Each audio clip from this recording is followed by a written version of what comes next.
Lembra da faixa de ontem, de ladrão, que a Polícia Federal associou ao Lula? Olha, o Malafaia sequer falou o nome do Tomás Frajola. Ele se referiu ao alto comando de maneira genérica. Mas a carapuça serviu, porque mesmo para a PGR, quando você fala em um militar frouxo, covarde, omisso e que não honra a farda, é óbvio, se você digitar isso no Google, vai aparecer a foto do General Tomás. Olavo Edu Carvalho, melhor canal de corte do YouTube. Tô vendo uma famosa comentarista, não vou criar treta aqui, dizendo: meu Deus do céu, como vai ser inútil para Minas e para o Brasil sobre o Cleitinho. Estamos perdidos. Que bom. Tem que cobrar os políticos, né? Outras atualizações aqui. Recebi agora. Everton Rocha, relator da indicação de Jorge Bessias no STF, indica que o nome será aprovado a 16 a 18 senadores na CCJ, bem apertado, e um piso de 45 votos no plenário. Bom, eram 50, já caiu para 45. O senador acredita que a sessão na CCJ deve ser concluída por volta das 17h30. Messias deverá ser recebido por Alcolumbre em seu gabinete antes de votação em plenário, disse Rocha. Aí tem uma notícia embaixo aqui. Senadores dizem ter recebido pedido de Alcolumbre para votar contra Messias. Ó, o jogo não está perdido, não. Sóstenes pode estar dando beijinho no Messias, mas o Alcolumbre, nunca critiquei o Alcolumbre, o grande Alcolumbre, grande nome do Brasil. Olha outra do Alexandre agora. Notícias que acabaram de sair, tá? Nada disso está no script do programa. Notícias que acabaram de sair. Moraes cita ataques à independência dos juízes ao defender a continuidade do inquérito das fake news. Ataques.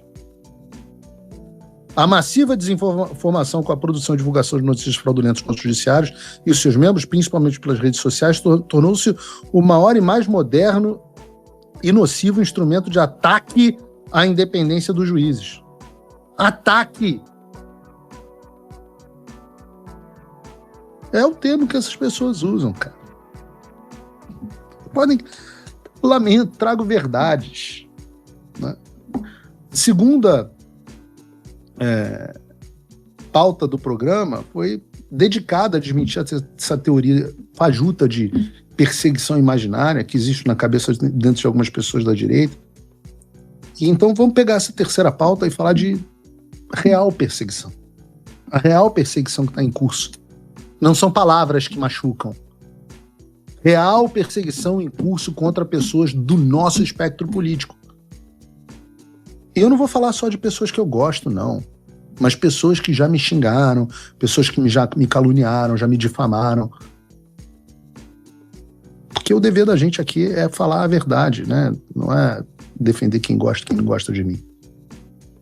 Por isso que eu vou citar o caso do pastor Silas Malafaia, que na tarde de ontem foi tornado réu pelo Supremo Tribunal Federal por chamar o alto comando de exército de cambada de frouxos e covardes e omissos, que não honrava a farda, depois que o general Braga Neto foi preso. Absolutamente correto tudo que o Silas Malafaia falou. E virou esse expediente no Brasil, onde você é punido por dizer a verdade. Algum de vocês no chat tem alguma dúvida de que o alto comando do exército é formado por uma cambada de frouxos, covardes, omissos e que não honram a sua farda? Como é que você poderia chamar os membros do alto comando do exército que permitem que os seus companheiros de farda sejam alvo de processos ilegais, que a instituição e os seus companheiros, os seus irmãos de farda sejam humilhados pelo Supremo Tribunal Federal, homens honestos, patriotas, que se sabe com a conduta ilibada? Como é que você pode chamar essas pessoas que foram condenadas por crimes que não cometeram? Uma instituição que fugiu, abriu mão da sua função constitucional e hoje o Exército Brasileiro vale menos do que bosta. Isso precisa ser refeito. E vejam que coisa interessante, você sabe qual foi a razão citada pela PGR para denunciar o Malafaia? A razão foi o evidente propósito de constranger e ofender publicamente os oficiais generais do Exército, entre eles o comandante do Exército, Tomás Miguel Miné Ribeiro Paiva Frajola.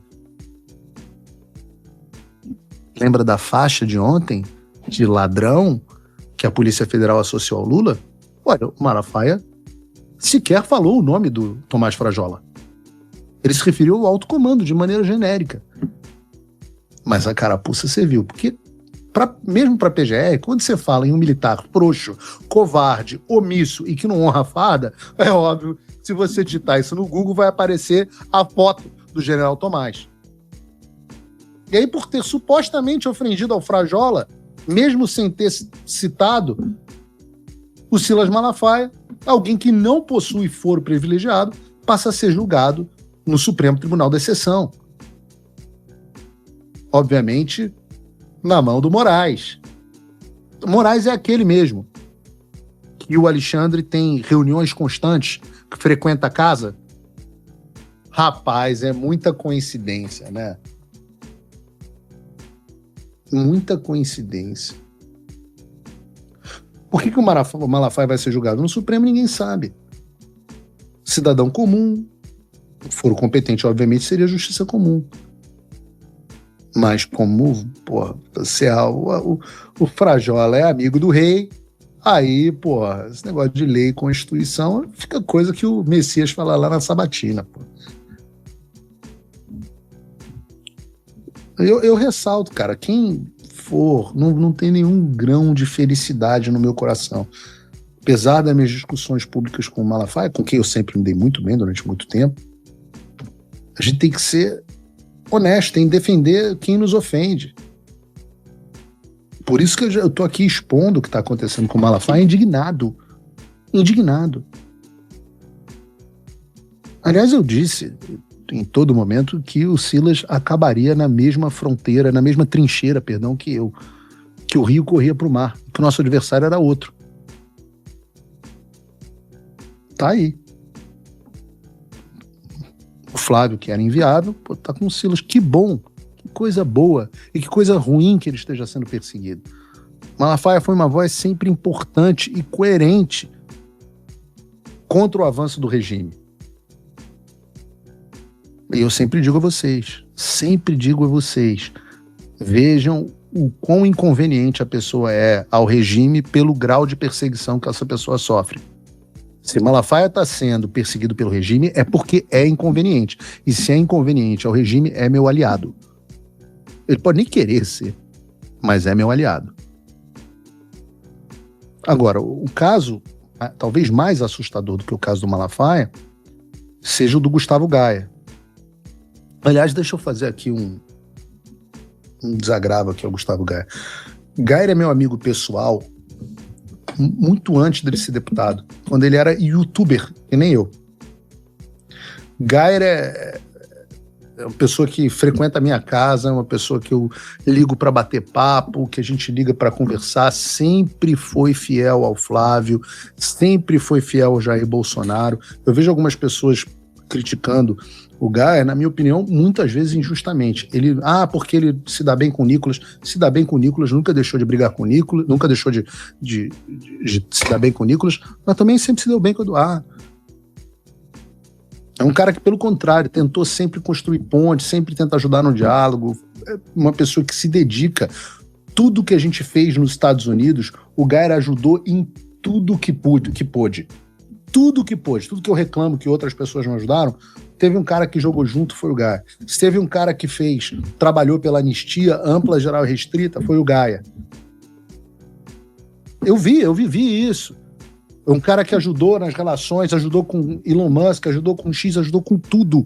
Ajuda com a divulgação de Magnitsky, trabalha para promover as pautas do PL em redes sociais, trabalha para que mais deputados divulguem o Flávio, fala do Flávio o tempo inteiro.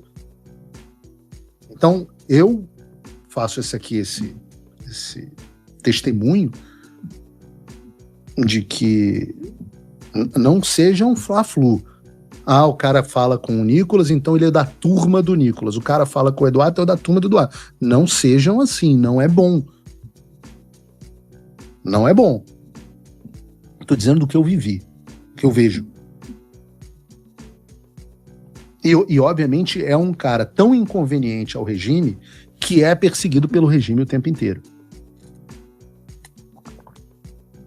inclusive com operação policial na empresa dele, contra a família dele nas eleições passadas.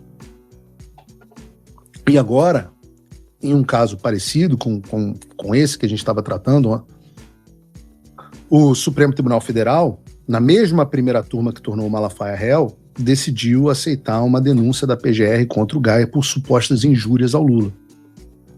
Injúrias ao Lula. E qual teria sido a injúria? Bom, a causa seria essa postagem que vocês estão vendo aí na tela. Um post associando o Lula aos terroristas que ele defende e também ao nazismo, ideologia com a qual o Lula tem de fato muitas identidades. Ora, ambos defendem a censura, ambos defendem a centralização do poder no Estado, ambos defendem soluções revolucionárias, ambos são antissemitas. E pelo amor de Deus, desde 2019, nós vemos diariamente políticos e militantes de esquerda associando o Bolsonaro ao nazismo. Algum foi réu no Supremo Tribunal Federal? Zero. O Lula, inclusive, disse que o Trump era a nova fase do nazismo. O Supremo Tribunal Federal entrou, vai julgar também injúria contra o Trump, não? Ora, não somente eu nunca vi isso acontecer, como eu me lembro muito bem que o mesmo Flávio Dino, que ontem votou pelo recebimento da denúncia da PGR, teve um parecer completamente oposto em um caso envolvendo o Gustavo Gaia. Vejam o que disse o Dino. Considero que a palavra nazista, fascista, não possui o caráter de ofensa pessoal ao ponto de caracterizar calúnia, injúria e difamação. É uma corrente política estruturada na sociedade, no planeta. Basta examinar as eleições da Alemanha em curso.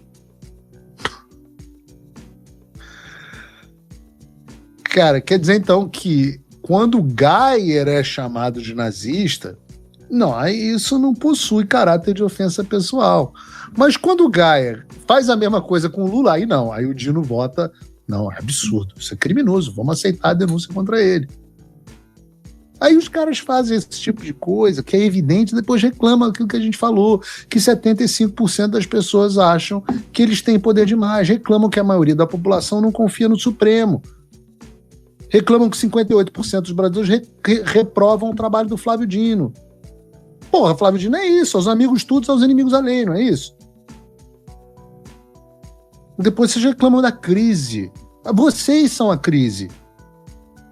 O Trump voltou. Isso já deve ter tirado um peso das suas costas. Mas e o Brasil?